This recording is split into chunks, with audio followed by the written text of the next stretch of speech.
ఈ చాలా హైప్ ఇచ్చేస్తారు అనవసరంగా. నాకు ఇప్పుడు ఏం చెప్పాలో అర్థమవుతుంది.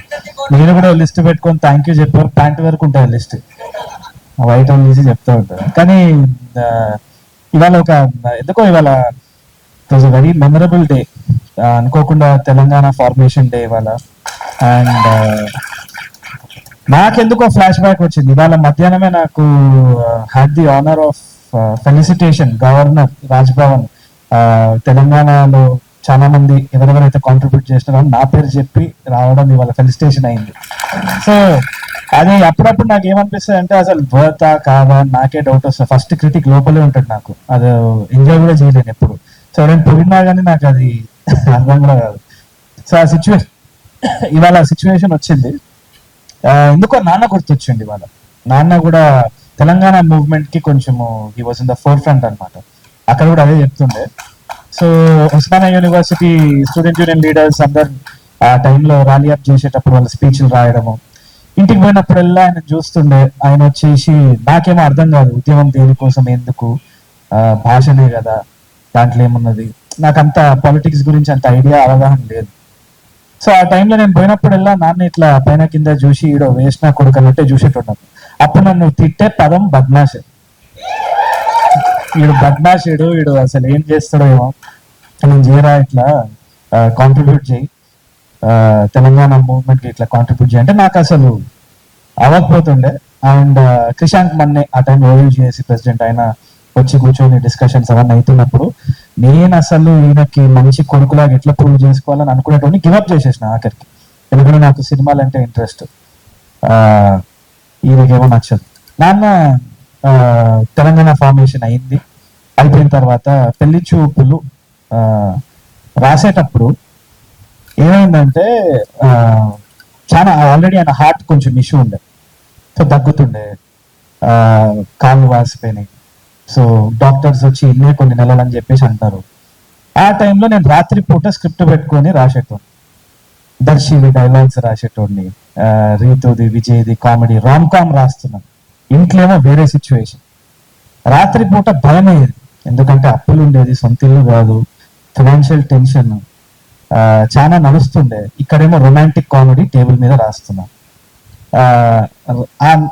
ఒక డైలాగ్ ఉన్నది దర్శిది, నా సాగు నేను వస్తా అని చెప్పేసి. అది రాసేటప్పుడు ఏంది అంటే హ్యూమర్ వస్తలేదు, ఎందుకంటే నాన్న డాక్టర్స్ చెప్పేసినారు ఎనీ టైం ఏమైనా అవ్వచ్చు.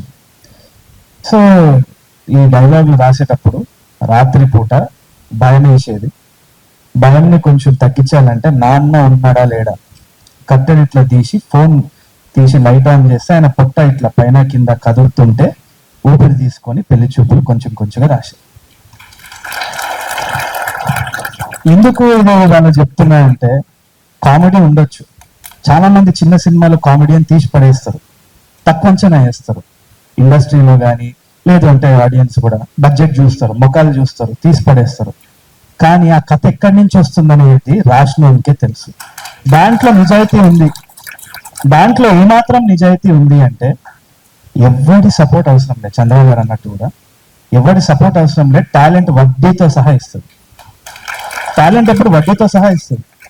సో అది నేను గట్టిగా నమ్ముతున్నా. కాబట్టి మీరు థ్యాంక్ యూ అన్న పెద్ద లిస్ట్ ఎవరికి చెప్పాల్సిన అవసరం లేదు.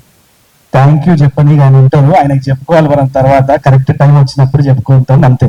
బట్ డెఫినెట్లీ అందరి సపోర్ట్ ఉంటేనే అవుతుంది ఇది. అండ్ మహేష్ గారి గురించి ఒకసారి నేను లాస్ట్కి చెప్పేసి ఐ లీవ్ యూ గైస్. అనుకోకుండా క్యాబ్ బుక్ చేసిన, క్యాబ్ లో కూర్చున్న రామానాయుడు స్టూడియోకి వెళ్ళాను, మళ్ళీ వచ్చేసినారు. ఇప్పుడు ఏమి మర్యాద మళ్ళీ వెనకాల బద్మాష్ ఎవరు లేదే. I keep teasing him most of the time.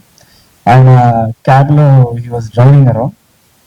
అప్పుడు ఈయన సినిమా గురించే మాట్లాడుతున్నాడు. ఎంత ధైర్యంగా అంటే ఏంది ఏం సినిమాలు చూస్తున్నారు, ఎంత టాకటివ్ అంటే క్యాబ్ లో కూడా నేను అసలు మాట్లాడదామంటే మాట్లాడినా. ఈయననే టాపిక్ ఏం సినిమాలు చూసినారు ఏంది అంటే నేను అడిగినా మీకేం నచ్చింది అంటే పెళ్లి చూపులని ఒక సినిమా వచ్చింది చూసినారా అని నన్ను అడుగుతాను. ఏమున్నదా సినిమాలో, మేకప్ లేదు, సాంగ్ లేదు, ఫైట్ లేదు, ఎందుకు చూస్తారు అంటే ఇట్లా నడుపుకుంటూ వెనకాల తిరిగి నీ ఏజ్ అంతా నువ్వు ఇట్లాంటి సినిమాలు చూడకుండా ఏం మాట్లాడుతున్నాను అని నన్ను తిడుతున్నాడు. ఫుల్ చాలా తిట్టిండు. పెద్ద వాదన అయింది. అయితే ఇది చూడాలి, ఇట్లాంటి సినిమాలు చూడాలి, నువ్వేంది అట్లా సపోర్ట్ చేస్తావు, అది ఇదని పెద్ద వాదన. మళ్ళీ రామానాయుడు స్టూడియో గేట్ ఓపెన్ అయింది. మళ్ళీ మా ఆఫీస్ దగ్గర పోయింది, ఎవరు మీరు అంటున్నా, నువ్వు అన్నావు కదా పెళ్లి చూపుల సినిమా అని, ఆ పాడు సినిమా తీసింది నేనే అని అంటే, సార్ సార్ సార్ నేను యాక్టర్ అంటే ఆడిషన్ ఉన్నదిరా అని ఆడిషన్కి వచ్చిండు. వాస్తవానికి ఆడిషన్ చేసినప్పుడు కూడా ఇదో పరిచయం అయిందని కూడా గుర్తులేదు. అంత అద్భుతంగా ఆయన పర్ఫామ్ చేసినాడు కాబట్టే ఆయనకు ఆ రోల్ వచ్చింది. అంతగా తప్పితే ఎవరో నేను ఏదో హెల్ప్ చేసిన ఇదేం కాదు, అది మీ సత్తా మీద మీకు వచ్చింది. ఎప్పుడు నమ్మకం పెట్టుకోవాలి. మహేష్ గారిని మానిటర్ లో చూసేటప్పుడు ప్రతిసారి అసలు ఆ చిన్న చిన్న రియాక్షన్స్, అందరు అన్నట్టు చిన్న చిన్న రియాక్షన్స్, ఆ కంటిన్యూటీ కూడా, అవన్నీ కూడా ఎంత న్యూయాన్స్డ్ గా చేస్తుందంటే ప్రతి సినిమాకి పెరుగుతూ వస్తున్నారు. సో తప్పకుండా మీరు హీరో అయినా విలన్ అయినా ఏ పాత్ర అయినా కానీ జీవితాంతం అసలు సినిమాకి ఒక సర్వీస్ లా చేస్తూ ఉండాలనేసి నేను మనస్ఫూర్తిగా కోరుకుంటున్నా. అండ్ అదే అంతా ఏం లే. అండ్ ఐ థింక్ బద్మాష్ లు డెఫినెట్లీ హిట్ అవుతుంది. 6th June ఎవ్రీబడి చూడండి. చూసిన తర్వాత మంచిగా ఉందంటే thank you Mahesh, thank you so much అని హ్యాష్ ట్యాగ్ పెట్టండి. దాని అన్నిటికీ మీరు కూడా రిప్లై ఇవ్వాలి, థ్యాంక్ యూ అండి, థ్యాంక్ యూ సో మచ్ అని. ప్రతి ట్వీట్ కి మీరు రిప్లై ఇవ్వాలి, ఓకేనా? ఇదే అండి మీడియా గుర్తుపెట్టుకొని, మీడియా ముందు ప్రామిస్ చేసిండు, మీరు సినిమా చూసి టికెట్ కొని మీరు రివ్యూ రాస్తే ప్రతి ఒక్కరికి పేరు పేరున థ్యాంక్ యూ సో మచ్ అని అంటారు.